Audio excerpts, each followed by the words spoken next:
There's rising tension in Berlin, where new East German security controls have been put into action. Diplomats travelling in the divided city are now being asked for passports rather than the usual red cards issued by the East Germans. Western allies have protested, saying the new measures violate the principle of free movement throughout Greater Berlin.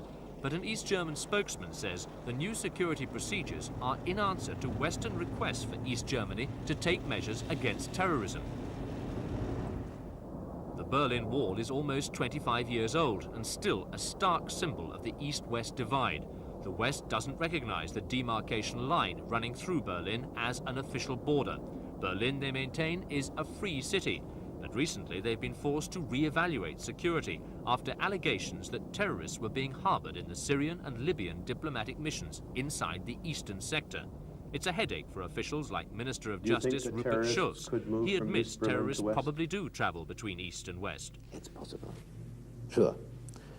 And you cannot hinder it for all cases. That's not possible. But it's the same situation in every city, in every country in the world. In a free city, in a free world, you cannot have the checks and or a system of checks what's so perfect that there's no chance for terrorists. We have to see the balance between security and freedom.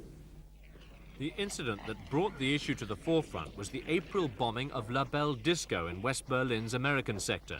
The United States says Libyans from East Berlin planted the bomb, and that's what led to the reprisal bombing of the Libyan capital a few days later. The security in the American sector of Berlin is tighter than ever. Guards are on the lookout for anything or anyone suspicious. American personnel stationed throughout Europe have had to learn to live with being targets in a new surge of terrorist activity.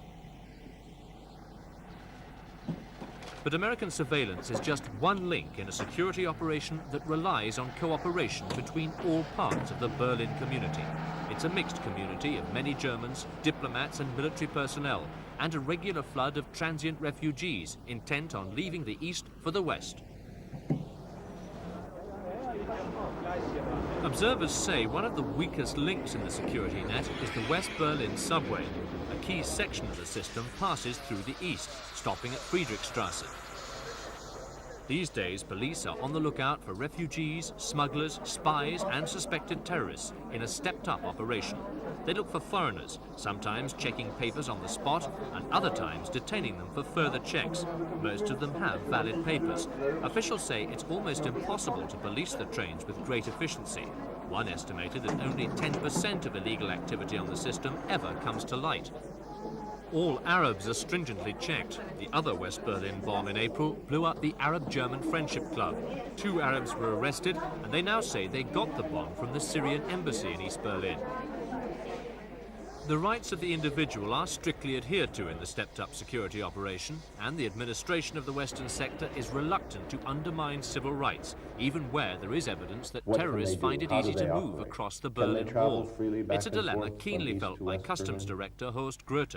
It is on my side of the problems pretty easy for them to get from East Berlin to the west part of the city. They have to pass a control on the east side, on the Bahnhof Friedrichstraße, but it's impossible because we are proud to be an open city in West Berlin. It's impossible to check every passenger on his way to West Berlin. The question now is how to perfect the security situation as a new diplomatic crisis between East and West grips the city.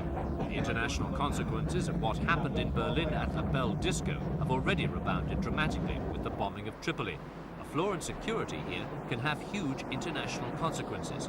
And now a new tension concerning policing of the disputed demarcation line looks set to rumble on against the backdrop of rising international terrorism, a kind of war that doesn't recognize borders, official or disputed.